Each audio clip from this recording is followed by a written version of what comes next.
Donc aujourd'hui, on va voir le principe d'analyse SOC-Mint. SOC-Mint comme social et Mint comme intelligence, hein, social media intelligence. Plus précisément, c'est une sous-discipline de l'OSINT. C'est employé à la fois dans le secteur militaire pour faire du renseignement opérationnel sur des cibles en se servant des réseaux sociaux et c'est utilisé dans les enquêtes, dans le travail d'investigation, euh, parfois par des journalistes ou par des chercheurs qui s'intéressent à la théorie de l'information, qui s'intéressent à tout ce qui est technique, hein, de data scrapping, comme on va l'appeler, qui permet de récupérer de l'information sur une entité, sur une cible, sur un individu, sur un groupe d'individus, en fonction des besoins inhérents de l'étude, hein. Là, on va parler un peu de G4G, guerre de l'information.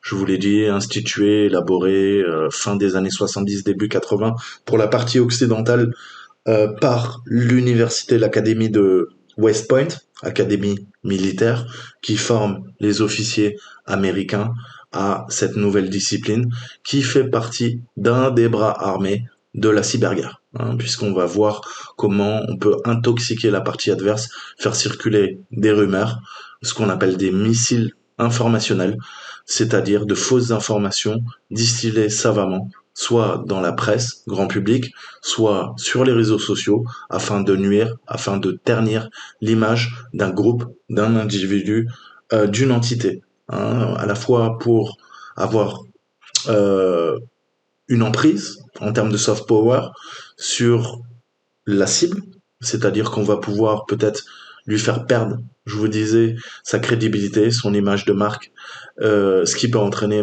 des pertes sèches, hein. Si jamais l'image est ternie, peut-être les marchés par la suite vont s'effondrer.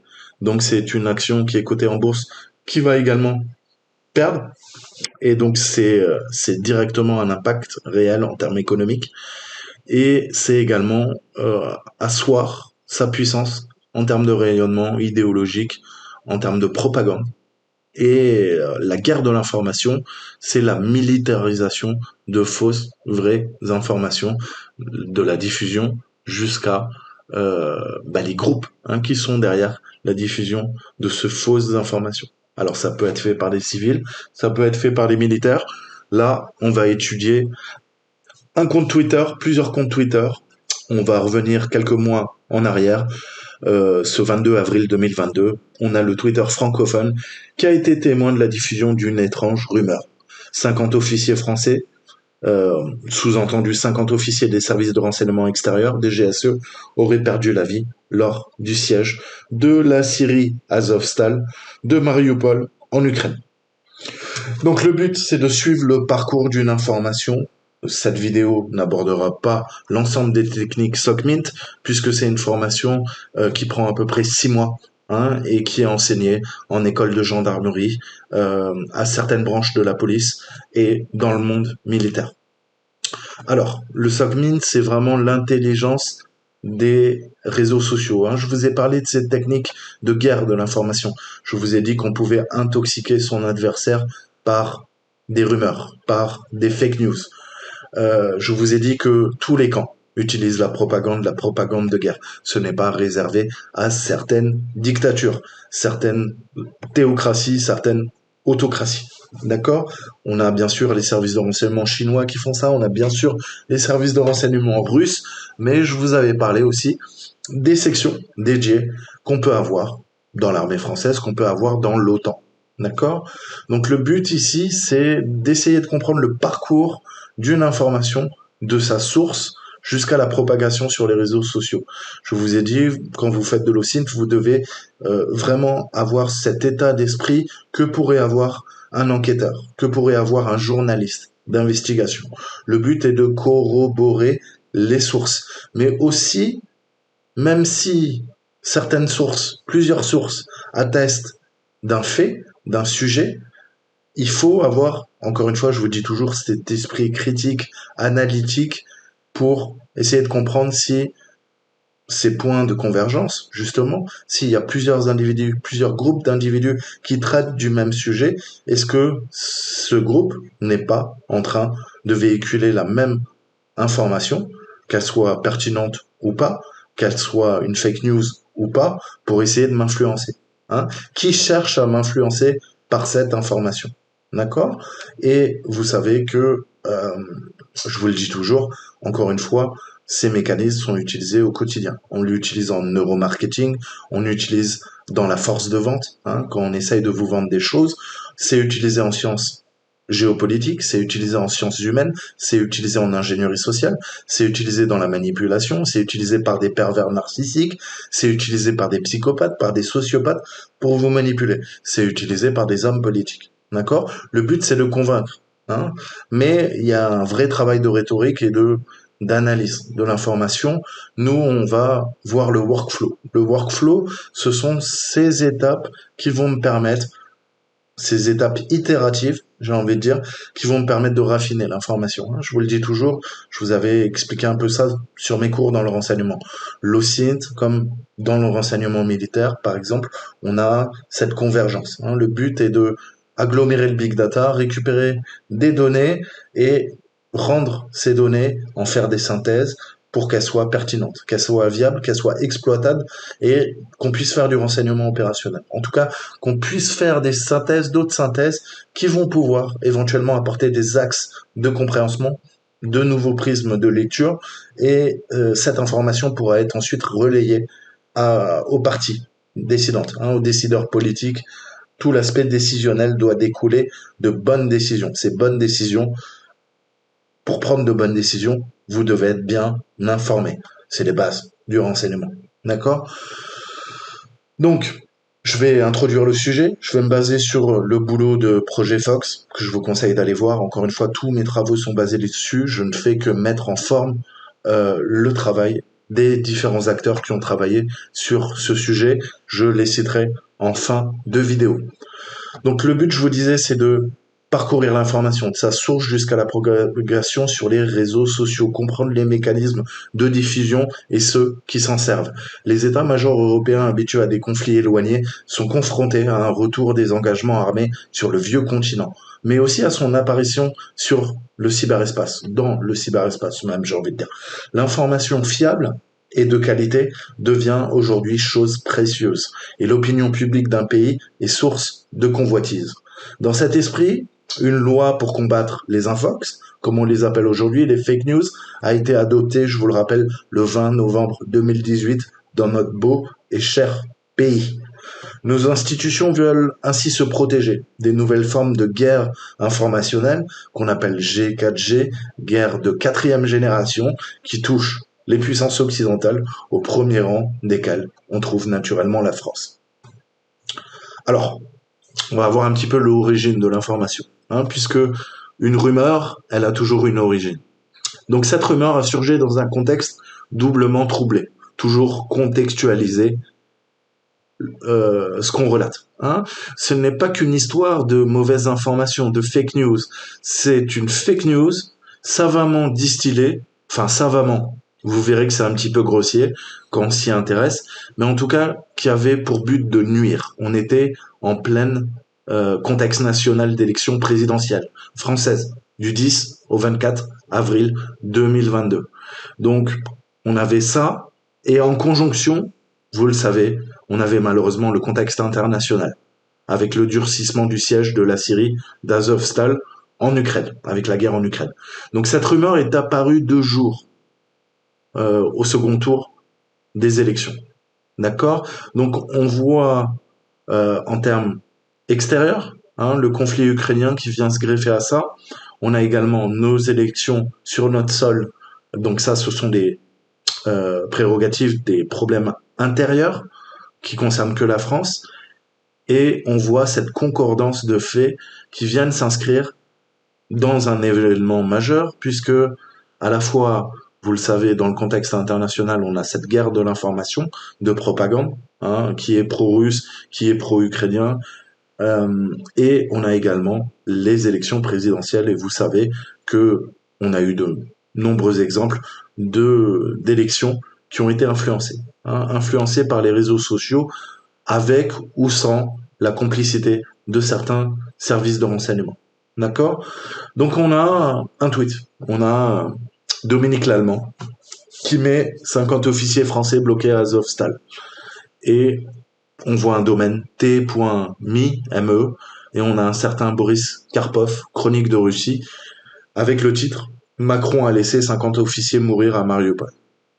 Donc on voit la rumeur se propager, elle est relayée sur Twitter, et elle voudrait que 50 officiers des services spéciaux auraient été abandonnés sur place par Emmanuel Macron. Ce dernier aurait donné l'ordre aux officiers de mourir s'il le fallait, afin de masquer quelconque scandale à la veille des élections. D'accord? Alors, vous voyez, comme on dit toujours, pour intoxiquer la partie adverse, vous devez toujours greffer votre mensonge à du réel. Le réel, c'est qu'il y a sûrement des agents qui ont formé les forces ukrainiennes, comme il y a des agents allemands, comme il y a des agents hollandais, comme il y a des agents des forces spéciales, des renseignements extérieurs anglais, du MI6, comme on a des forces et des officiers de l'OTAN qui ont formé également et qui sont officieusement sur le sol ukrainien depuis 2014. Donc ça, c'est une vérité. Mais voilà, c'est un mystère de pacotille. Tout le monde le sait, si vous vous intéressez un peu à la géopolitique. Par contre, on vient greffer un mensonge. Macron aurait ordonné à 50 officiers de la DGSE qui travaillent en OPEX, sous couvert, sous légende, de mourir s'il le fallait. D'accord? Et c'est ce principe. Si vous donnez uniquement un mensonge, vous allez voir que généralement vous n'arriverez pas à influencer la personne. Si vous mélangez ce mensonge avec des vérités ou des demi-vérités, on en revient à la propagande. Je vous conseille le livre d'Edouard Bernays, Propaganda, 1927. On peut remonter jusqu'à Gustave Le Bon, c'est quoi, 1896, La psychologie des foules. C'est vraiment des bouquins que vous devez lire pour mieux comprendre l'ingénierie sociale et le mensonge. Et tous les travaux, c'est triste à dire, mais il était excellent, de Goebbels, pendant la Seconde Guerre mondiale, qui s'occupait de la propagande du parti socialiste nazi. D'accord? euh, Donc, tout ça, ça c'est étayé par les faits, par de nombreux bouquins qui ont été écrits. On en revient aussi également à Chomsky. On pourrait citer la fabrication du consentement, Manufacturing Consent, qui vous apprennent les leviers psychologiques, notamment Bernays, qui était très bon.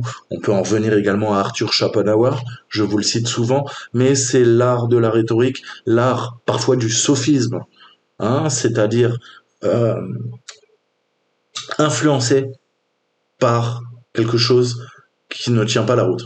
Qui c'est le principe du sophisme, c'est utiliser du faux, une construction totalement biaisée, en se servant de certains biais, notamment les biais de confirmation, pour manipuler à travers, grâce au langage, grâce à un semblant de technique, de maîtrise du sujet, hein, pour influencer, pour rassurer ou pour justement faire peur. Vous savez que on a des leviers psychologiques, on en a de nombreux, mais parfois rassurer, parfois faire peur, ça permet de parvenir à ses fins.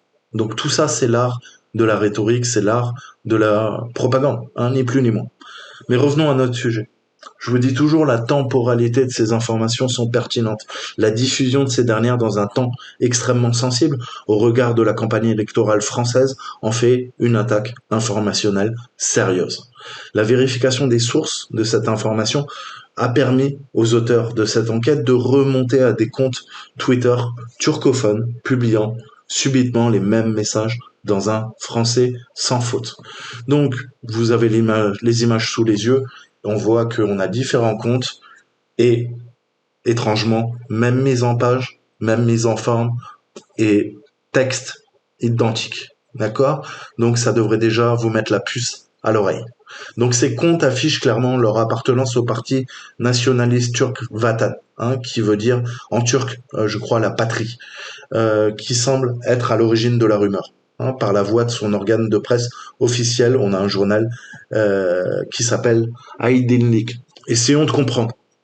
On retrouve en effet l'image de la coupure de presse qui accompagne systématiquement les messages évoqués, qui proviennent toujours du même journal, en date du 21 et 22 avril, qui avait d'ailleurs publié 2 articles tirés Macron a laissé mourir plus de 50 officiers français. À gauche, on a le premier article, publié le soir du 21 avril, qui fait écho à l'annonce de cette information par le président du parti Vatan, Dogo Perinček. À droite, dans le second article, publié le 22 avril, au matin, on a Özgür Bursali, secrétaire général du parti Vatan, se fait l'écho de Perinček dans le cadre d'une déclaration officielle donnée au siège du parti, mais ajoute que ces informations ont été transmises au parti Vatan par l'État russe. Donc il s'agirait d'une ingérence russe.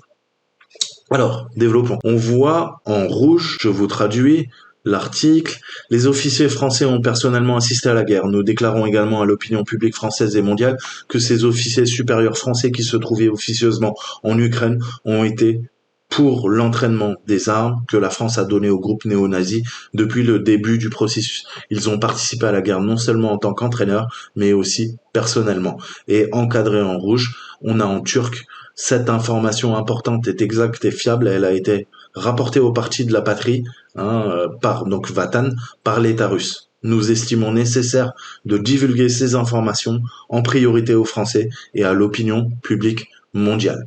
Voilà l'article que vous avez sous les yeux traduit en français. Donc on peut supposer que l'État russe, par le biais du parti turc Vatan, était la source originale de cette rumeur. Pour vérifier cette hypothèse, on a des techniques de scrapping qui vont consister à l'extraction massive de données via un outil open source, Twint, que je vous avais déjà présenté. Je vous avais présenté l'outil, je vous le mettrai en description. Je vous avais montré comment je m'étais intéressé à McAfee. McAfee adorait les armes, le célèbre fabricant d'antivirus, un des premiers, extrêmement riche, connu pour ses frasques, pour ses discours grandiloquents sur les réseaux sociaux, et il ne se cachait pas de son amour des armes à feu, de son manque de respect pour la police américaine et pour l'État fédéral, et également pour le RIS, puisqu'il avait des affaires de blanchiment d'argent au cul.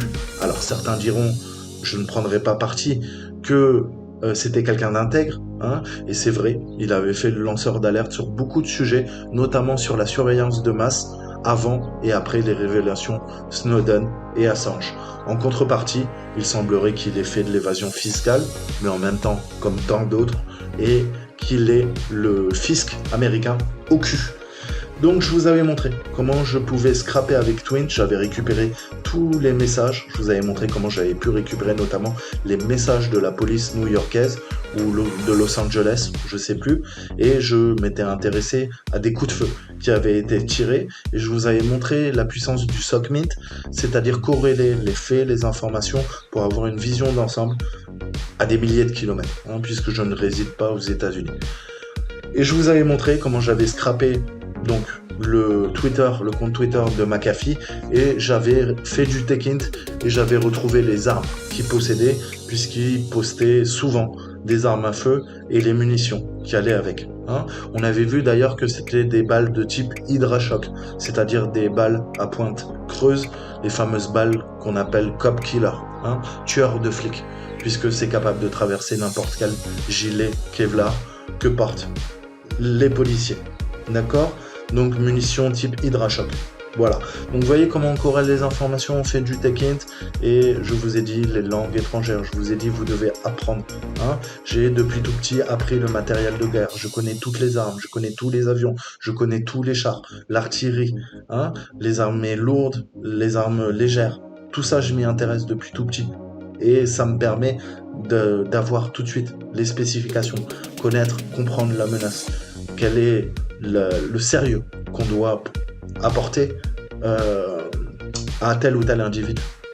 Savoir reconnaître si c'est une arme factice, c'est quoi, c'est une arme de paintball, c'est quoi, c'est une arme qui est factice, c'est une arme qui est réelle. Tout ça, encore une fois, là je vous parle de McAfee, c'était très intéressant de connaître tout ça. Savoir s'il bluffait sur les réseaux sociaux ou il avait le panache, l'audace de mettre ses Glock 27 armés de balles à pointe creuse qui sont en totale infraction avec la loi américaine, puisque les civils n'ont pas le droit de posséder ce type de balles, si je ne m'abuse. Je crois que c'est dans tous les États américains, mais je peux me tromper.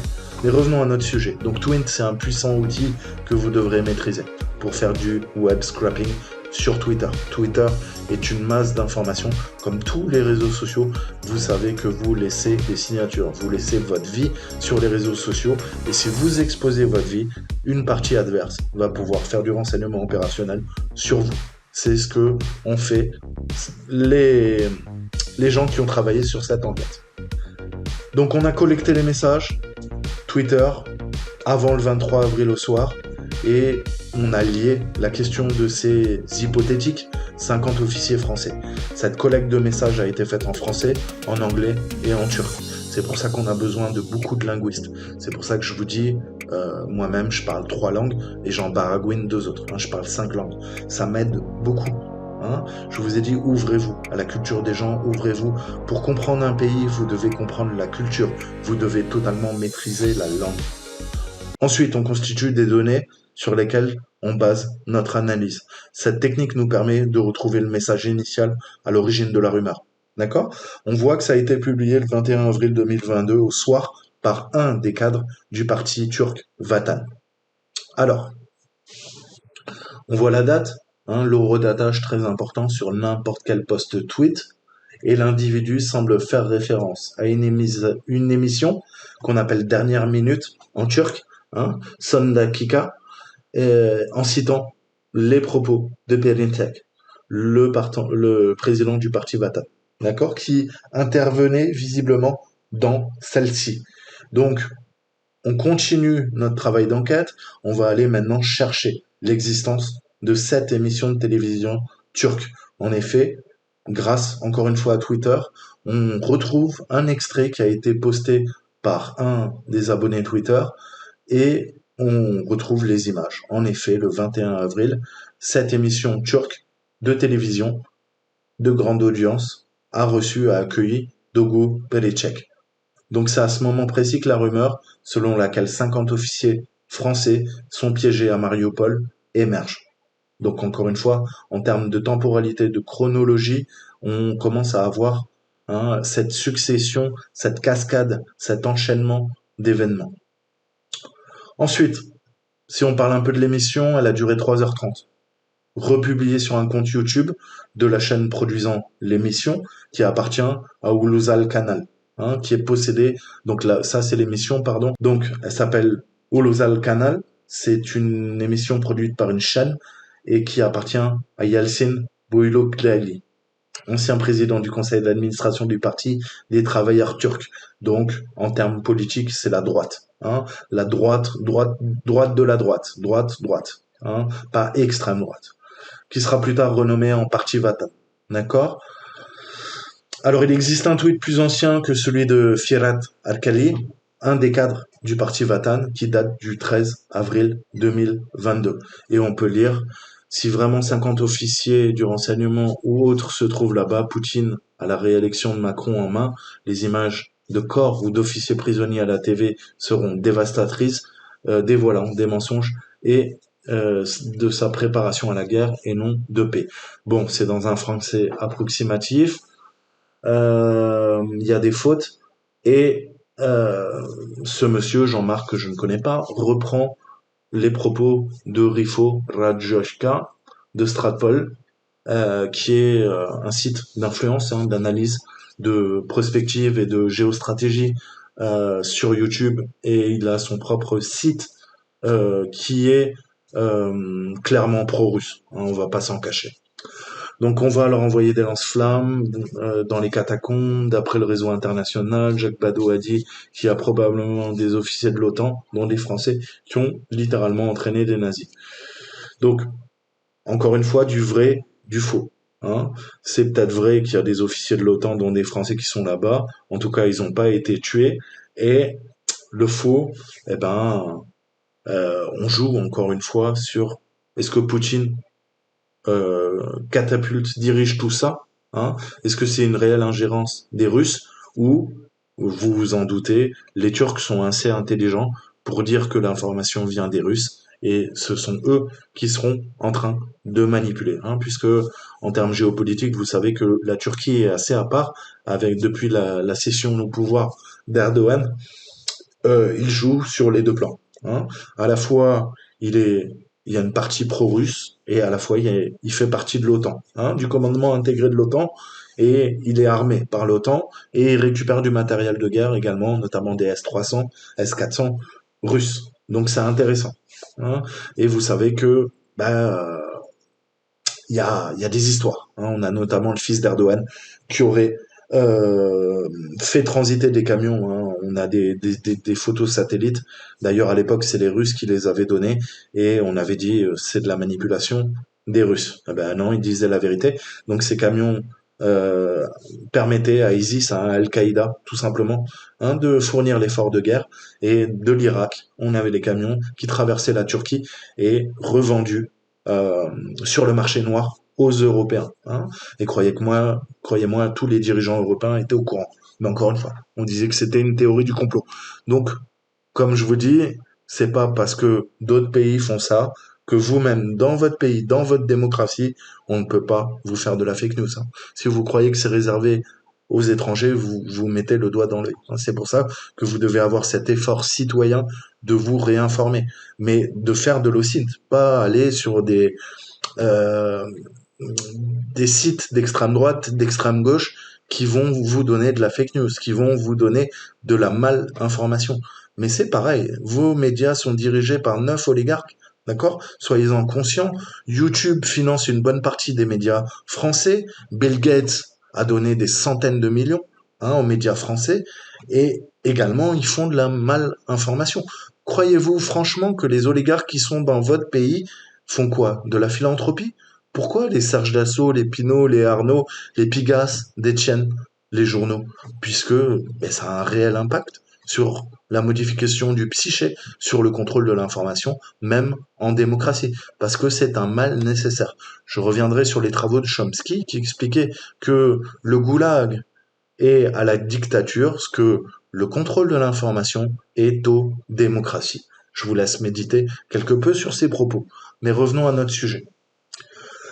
Nous ne savons pas si cet utilisateur a lu ou entendu la rumeur d'une manière ou d'une autre, car le tweet qu'il cite n'y fait pas référence et n'a ni relayé la rumeur ni réagi à cette dernière. En fait, on ne sait pas. Soit il relaie la rumeur, soit il réagit à cette dernière.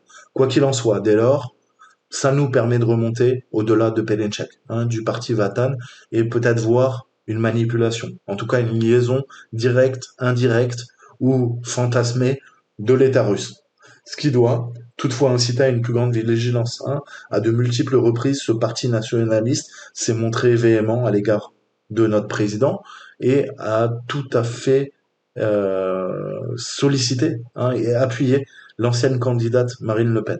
D'accord? En même temps, je vous l'ai dit, un- c'est un parti de droite. Donc, qui s'intéresse à Marine Le Pen, ça m'étonne que peu. Hein, cette rumeur a été propagée juste avant le second tour, semblant être quand même une tentative d'influencer le jeu électoral. Donc là, déjà, qu'il y ait une ingérence russe ou pas, que l'information a été relayée par des services de renseignement russes ou pas, on sait que ce parti a déjà fait, il y a déjà des antécédents d'influence du jeu électoral et de manipulation par des fake news. D'accord? Ensuite, on va s'intéresser, je vous disais, à la diffusion de l'information. Je vous dis toujours, vous, recueil d'informations, reconnaissance, intel gathering, data gathering, mais après, il faut raffiner l'information. Je vous ai dit, on intègre la donnée, le big data en base de données. À partir de la base de données, il faut extrapoler et rendre cette information pertinente. Le meilleur moyen qu'on a, c'est la théorie des graphes. C'est voir cette nuage de points et s'intéresser aux individus, aux groupes, aux entités, comment se structure à la fois le crime, là en l'occurrence la guerre de l'information. D'accord? Donc on a des bases comme Neo4j qui nous permettent de faire du visuel. On va tirer un graphique, on le génère et on va s'intéresser à différentes composantes, notamment les URL qui ont été partagées, les tweets cités, les mentions communes entre les différents acteurs en présence, différents utilisateurs.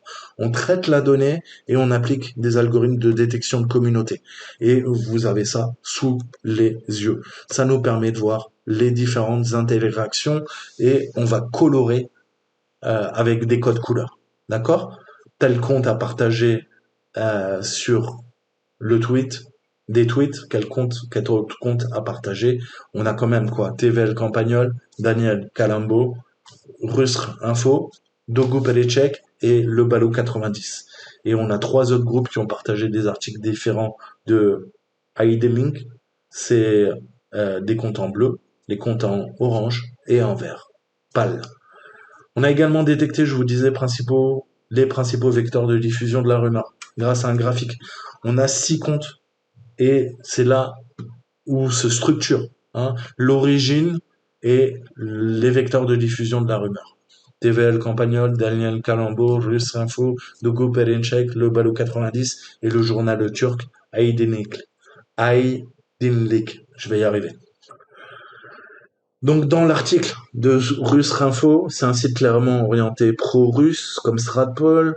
Nous remarquons que la vidéo de Dogo Perinçek est partagée, qu'un canal Telegram est spécifié comme source de l'information. D'accord? Vous l'avez sous les yeux. On retrouve également un canal Telegram en allant sur le tweet de Daniel Calambo. On va et on voit que il a partagé une vidéo de Dogo Perinçek que vous avez sous les yeux et on voit le sous-titre «J'ai jugé nécessaire de divulguer une information très importante à l'opinion publique mondiale», blablabla, blablabla. Donc on voit que Daniel Calambo, acteur en présence, participe à la diffusion d'une rumeur entre le 31-03-2022 et le 1er avril 2022, selon laquelle plusieurs agents français de la DGSE ainsi que des Américains auraient été capturés lors d'un crash d'hélicoptère. Outre le fait que cette information n'a jamais été vérifiée, elle a été diffusée à une période très proche des élections françaises. Alors, en ce qui concerne le ballot, il a réalisé un thread sur la rumeur, un topic, en utilisant un article du journal Aydınlık. On a tous les liens sur Twitter. Donc on peut en déduire, première synthèse grossière, que Dogo Perinçek, avec son parti Vatan, la patrie, en turc, est derrière la rumeur. Son apparition dans l'émission Uluzal Canal a été partagée par des comptes Twitter, TVL Campagnol, Daniel Calambo. Le tweet de ce dernier a ensuite été utilisé comme source pour l'article du site pro-russe Russinfo. Le journal, avec des links, organe de presse officiel du parti Vatan de Perinçek, a également participé massivement à la propagation de cette rumeur, avec au moins 3 articles sur le sujet qui ont également été utilisés comme source par certains comptes, comme le Ballot 90. Il ne faut pas oublier que selon Aydınlık, l'information a été donnée par l'État russe. Il est donc probable, mais non vérifiable, que la rumeur provienne de Russie. Donc on approfondit l'enquête, on vérifie l'authenticité de la majorité des comptes qui ont participé à la diffusion de cette information. On va s'assurer qu'il ne s'agit pas de bots. D'accord?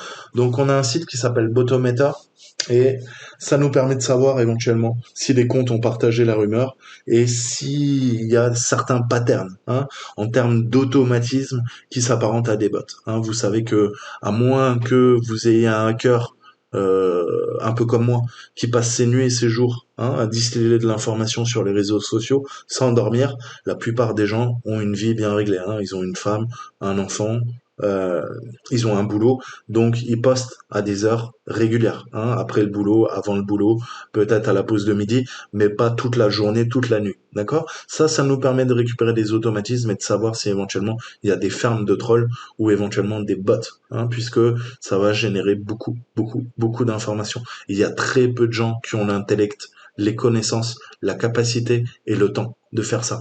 Ça veut pas dire que certaines personnes peuvent pas justement être apparentées à des bots alors que ce sont de vrais comptes. Mais moi je dors 3-4 heures par nuit.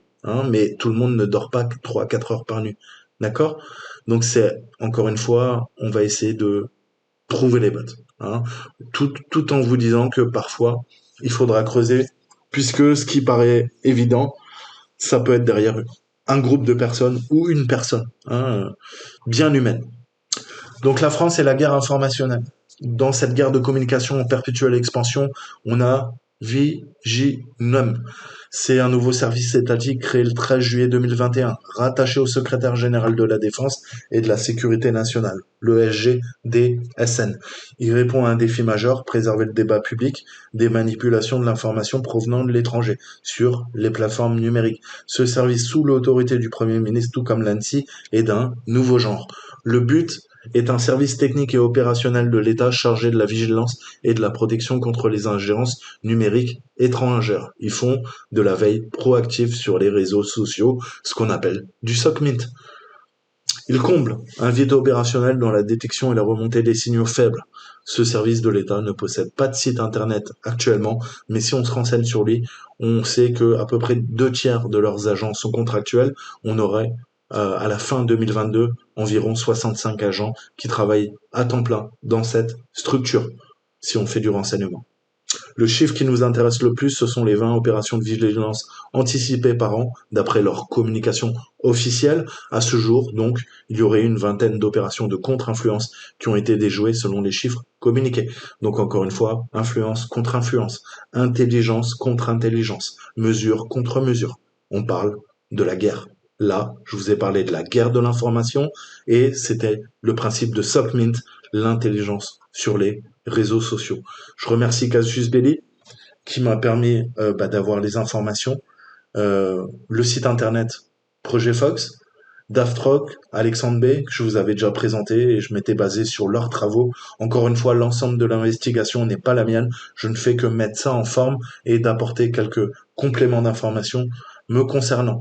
Toutes les théories, toutes les idées qui sont développées et le fond politique et la communication officielle qui est faite, que je viens de vous relater, dans mes propos, qui ne sont pas les miens, n'engagent que leurs auteurs. Je ne prends aucunement parti. Je ne fais que constater et mettre en forme, faire une synthèse des travaux de rédaction d'ALB 310, Alexandre B et d'Afroc.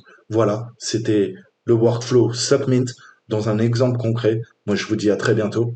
Ciao, ciao.